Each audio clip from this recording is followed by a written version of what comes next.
Bismillahirrahmanirrahim. Assalamualaikum warahmatullahi taala wabarakatuh. Baik, apa khabar anak-anak? Jadi muallim harap semua dapat terus bersemangat untuk kita belajar subjek hari ini. Subjek apa? Subjek sains pada bab yang baru, bukan bab baru, tajuk baru, iaitu kemahiran manipulatif. Jadi apa kemahiran manipulatif ni kan? Jadi sebelum kita nak belajar, kamu kena tahu dulu ataupun kita ulang kaji dulu sikit apa yang kita dah belajar sebelum ni. Apa dia? Iaitu kita dah belajar kemahiran proses sains. Apa dia kemahiran proses sains? Ada dua, iaitu yang pertama kemahiran memerhati dan yang kedua kemahiran berkomunikasi. Jadi muallim harap tajuk yang lepas tu kamu masih ingat lah, jangan lupa. Teruskan ulang kaji di rumah. Baik, hari ini kita akan sambung pada tajuk yang baru, iaitu kemahiran manipulatif.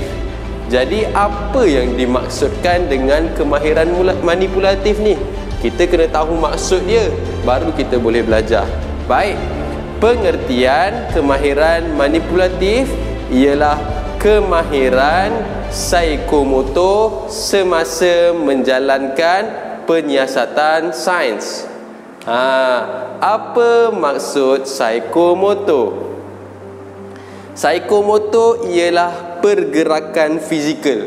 Macam mana kita nak guna anggota badan kita, macam mana kita nak menggunakan tangan kita, ataupun maksudnya adalah cara kita nak menggunakan seluruh fungsi badan kita. Mata, telinga, hidung, tangan, kaki. Itu adalah psikomotor. Jadi kemahiran manipulatif ialah kemahiran mengendalikan anggota badan kita semasa menjalankan penyiasatan sains. Penyiasatan sains ni apa? Penyiasatan sains ialah eksperimen ataupun uji kaji. Apa lagi? Penyiasatan lah, eksperimen yang kita biasa buat tu. Contohnya macam apa? Macam eksperimen tengok ulat makan daun. Itu adalah contoh eksperimen penyiasatan sains. Jadi kemahiran manipulatif ada berapa? Kita akan tengok dekat sini. Baik, jenis kemahiran manipulatif. Yang pertama, kemahiran menggunakan alatan dan bahan sains. Kemahiran menggunakan alatan dan bahan sains. Baik, setiap peralatan sains dia ada fungsi-fungsi yang tersendiri. Contohnya macam kanta pembesar. Kanta pembesar ada fungsi dia sendiri. Contoh lain, mikroskop. Mikroskop ada fungsi dia yang sendiri. Apa lagi contohnya? Test tube, tabung uji kaji kan. Banyak lagi peralatan lain. Semuanya mempunyai fungsi-fungsi yang berbeza. Jadi kita tak boleh nak guna kanta pembesar tadi untuk tengok kuman, untuk tengok bakteria. Boleh ke? Tak boleh. Sebab apa? Fungsi kanta pembesar bukan untuk tengok benda-benda yang terlalu kecil seperti kuman ataupun bakteria. Jadi itulah kemahiran menggunakan alatan dan bahan sains. Yang kedua apa dia? Yang kedua ialah kemahiran mengendalikan spesimen. Baik, apa itu spesimen? Spesimen ialah bahan yang kita buat uji kaji. Contohnya kita nak tengok, kita nak buat uji kaji tentang pokok. Macam mana pokok bertindak balas terhadap air, terhadap matahari kan. Jadi macam mana kita nak mengendalikan pokok tu. Jadi spesimen adalah perkara yang kita uji kaji. Macam tadi muallim kata mengendalikan pokok kan, sama ada pokok tu kita nak letak tengah panas ke, sama ada pokok tu kita nak letak dalam peti sejuk ke, jadi aiskrim pokok kan.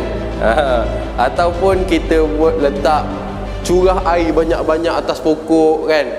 Jadi macam mana kita nak kawal benda yang kita nak uji kaji tu. Boleh? Baik, itu yang kedua.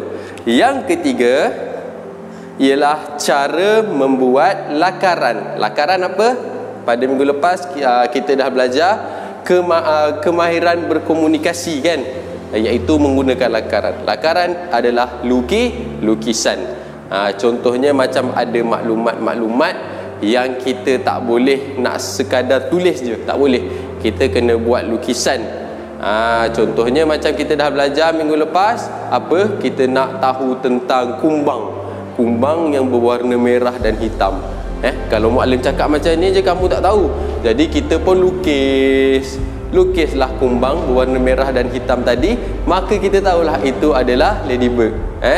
Okey. Yang keempat, apa dia? Yang keempat, kemahiran membersihkan alatan. Kemahiran membersihkan alatan. Tadi kita dah buat eksperimen pasal pokok kan. Jadi alatan-alatan yang kita guna untuk buat eksperimen, contohnya bekas yang kita letak pokok tadi kan. Semua itu selepas kita guna, kita kena bersihkan, kita kena basuh. Supaya apa? Supaya kotoran-kotoran itu tidak terkena pada tempat lain. Apa yang paling kita takut? Kalau kotoran-kotoran itu boleh menyebabkan penyakit. Jadi sebab itu kita kena bersihkan. Okey. Dan jenis kemahiran manipulatif yang terakhir ialah kemahiran menyimpan alatan. Baik. Selepas kita dah buat eksperimen semua kan, banyak-banyak eksperimen kita dah buat. Lepas kita dah buat, kita apa tadi? Kita membersihkan. Lepas kita bersih, kita buat apa? Kita simpan alatan. Kenapa menyimpan alatan adalah satu kemahiran? Kerana untuk bahan-bahan uji kaji sains, contohnya macam mikroskop tadi muallim kata, ataupun kanta pembesar, semuanya mempunyai cara untuk kita simpan, cara yang tersendiri. Cara nak simpan mikroskop tak sama cara kita nak simpan kanta pembesar. Cara kita nak simpan kanta pembesar tak sama nak cara kita simpan tabung uji kaji. Semuanya cara yang berbeza. Contohnya, kita kena letak dalam satu almari itu hanya botol je. Kita tak boleh botol cawan, mangkuk, pinggan, tak boleh letak dalam sekali. Kita kena letak asing. Boleh? Baik. Jadi itulah dia kemahiran manipulatif. Lagi sekali kita ulang secara keseluruhannya.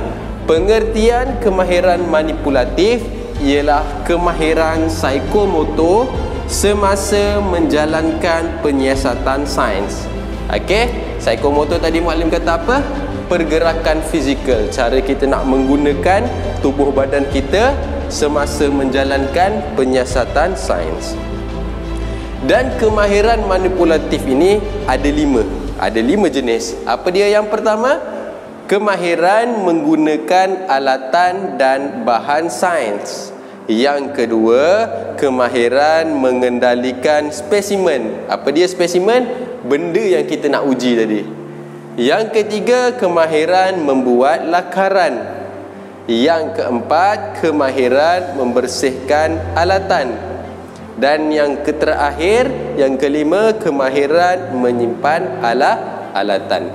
Jadi inilah dia kemahiran manipulatif.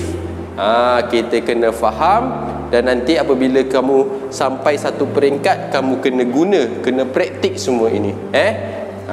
Jadi muallim rasa setakat ini sahaja. Untuk anak-anak, kalau terasa susah, jangan bimbang. Ini adalah proses pembelajaran.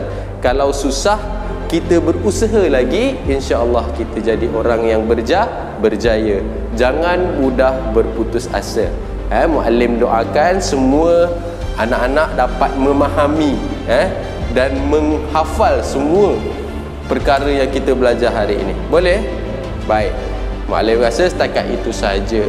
Jika ada apa-apa persoalan, anak-anak boleh ajukan atau tanyakan dalam grup nanti ya. Okey, terima kasih semua anak-anak. Assalamualaikum warahmatullahi taala wabarakatuh.